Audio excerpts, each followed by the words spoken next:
Cass County Courthouse walkthrough. Yeah, Cass County's right. Okay, Cass County Courthouse walkthrough. Placement 2, take 1. We're standing in front of the county clerk's office, which ever since the courthouse was built in 1897, this has been the clerk's office. And of course, the county clerk is the man that keeps the records for the county and is in charge of the voting for the county. Women have only been able to vote for the last 103 years. It was 1920 before women could vote. Early years of this county, when only white men could vote and had to be 21 or older. It was impossible for the black folks to have the opportunity to vote, even after the Civil War. I don't know for sure when they had the opportunity to start voting, but the county clerk, the first one I recall in my youth was a fellow by the name of Jess Van Meter. Jess and his assistant was a family friend of my parents, Chester Long. Between the county clerk's office and the recorder's office on the east side of the building was where the county surveyor's office was. And in my youth, as a high schooler, why I worked some here with the county surveyor in the summertime. Had the opportunity to learn quite a lot. The recorder's office here, this building was built in 1897, as we've said before, but the recorder's office has a terrific size vault in it. And all of the county records from 1821 is in that vault. I say all, I think all of the records, the written documented ones. Several records, of course, are now on file digitally, and we never know for sure what and all is going to happen there. My mother's family was part of the record keeping here in the recorder's office in early years. The Kyle family, K-Y-L-E, came from Kyle Ford, Kentucky, and settled here in Missouri. Some members of that family became part of the recorder for the county. They became part of the recorder for the county, and my mother's aunt was a single lady that worked here in the recorder's office for many, many years for the Height and Edson Title Company. In the summertime, why I recall the windows being open, the flies coming in, sand-filled leather weights was holding down the documents. And she was typing on an old typewriter with one finger on each hand and just making the old typewriter rattle. Wanda and I came up here to apply for our marriage license in December of 1956. This room, now the recorded and marriage area, but in my youth, that was a room for ladies with children. A stairway was in the back side on the west side of the building and went down to the ladies' restroom. So the ladies that had babies brought them in and nursed them there, and with the toddlers they brought in. And I probably was brought into that room when I was a baby.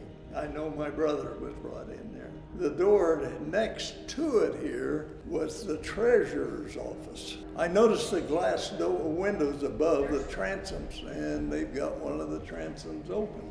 I also noticed that how the glass on those transoms has washed down, so to speak, so you can tell the glass is thicker on the bottom of it than it is on the top.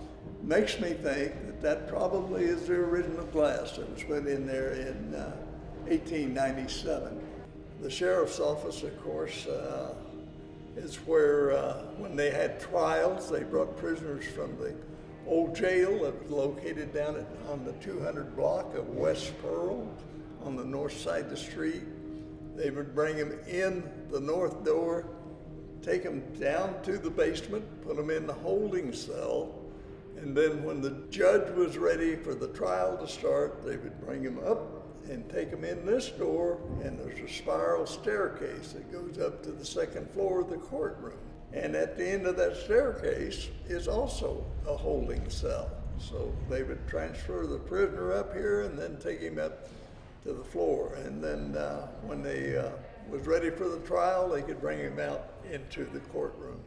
Now they have removed the bars from the holding cell, but we can still see the one before lumber that was in here on the vertical part, and the bars went through here. And this is where the prisoners was held until they was ready for them in the courtroom. Have no idea when the bars were removed. The last time I was here, they were still in here, but that may have been 10, 15 years ago. I can't think of any particular case other than a Tiny Mercer case that was tried in this courtroom, and he was sentenced to death in Jefferson City Prison. And he had murdered a young woman in Belton, Missouri. And I don't remember the date on that, but I think it was in the 80s, but I'm not sure that's right. Why, I remember coming in here and walking up this spiral staircase to the second floor. It's cast iron, sectionalized. I am disappointed that the bars have been taken out of both of those cells, but I understand. Time marches on, and sometimes history isn't that important to us. We're in the basement of the Historic Courthouse in the very southwest corner on the very lowest floor. And at one time there was bars across here, and this was a holding cell. And this is where they kept the prisoners when they brought them down for trial. And of course, all of that has changed today since the new Justice Center is on 2 Highway on the west side of Harrisonville, so there is no longer any trials held here in the Historic Courthouse for prisoners. And but what they done when they brought them up from the jail, why they put them back here in this holding cell until they was ready for them in the courtroom. I'm disappointed that the bars have been taken out, but I can see why, because they've had to modernize it and put air conditioning in and so forth. What we thought we was going to show you, and you're going to have to use your imagination. A vault area, and you can see the brick and so forth, but this was the outside window that goes on the west side of the building. And the stone foundation, of course, was quarried rock here locally up to a certain point, and then they used Carthage limestone on it. But all the stone foundation was brought in, and of course the brick here for the brick partition from the outside wall. You're looking at 1895, 96, and 97 construction. They occupied this building in 1897. Records tell us that they built this in 2 years' time, which is, to me, it was a miraculous accomplishment for the simple reason of the terracotta corners on the building and so forth of the same clay that the brick was made out of. I don't know the history of that. I certainly wished I did. I wished I knew where those brick were fired at. But the beautiful building, beautiful architects, something that we ought to be proud of here in Cass County. There's some things in life that you're not necessarily proud of, but there's one thing that you got to face, and that's history. We're in the men's restroom in the Historic Courthouse in the basement level. And as a boy, when I visited this building 80 plus years ago and came down to this restroom, this petition here had a sign on it that went down this wall that said colored only. And this was a stall for the black community to use. I remember being in here, and I never gave it a thought when I was young, that we was a segregated area. But we were, and I'm grateful that the pendulum has swung back the other way, and we realize that all men are created equal. As I remember, this was a half door, but I may be wrong on that. That may have been a full door. But anyhow, they sealed that off and made that a closet instead of the restroom. There's one of the things that I have never been able to figure out for sure is the fact that they had sanitary sewer put in this building in 1887, and I'm not even sure that there was a sanitary sewer system in Harrisonville, but they was planning ahead. I know that there was a power generating plant in 1889, I think it was, down on North Independence Street. But I can't tell you about a sanitary sewer system. Harrisonville Water Works, Lake Luna, I think, was built in 1907, and Harrisonville Water Works put pressurized water around. The water in this building, when it was built, was inside a tank that's in the tower underneath the clock. And they would pump the water up to that, and then, of course, gravity pressure supplied the building here. Remember, the first sheriff, I think I remember, name was Temple Forrest, and he had a deputy by the name of Bolivar Wales. And I think that was in my teenage years when I remember those men. I remember then a fellow by the name of John Steplin was elected, late 40s, early 50s, and he was one of the few Republicans that had ever been elected to an office here in Harrisonville, in Cass County, from the time of the Civil War forward. Me and another little guy that was here in the courthouse got up, and we had the opportunity to walk up the spiral staircase. That was an exciting event for me. Anyhow, I think the next door down to my right was the probate judge's office. And the first probate judge I think I remember was Judge Smith. His wife was a school teacher. When I came into Harrisonville to the high school, I got to meet Myrtle Smith and was impressed with the fact that as a country boy, I had the opportunity to meet a judge's wife. Later on, they built the Justice Center out on 2 Highway about 2 decades ago, and after that, funds were appropriated to remodel this room. The room itself has been such a way that the air movers for the air conditioner has been put in the northeast corner of the room. Part of the balcony was used for that. There is still balcony and seating in the courtroom, but under the balcony, heat runs and ductwork had to be put in, so they have sealed that off, and what used to be seating for the courtroom under the balcony is no longer that way.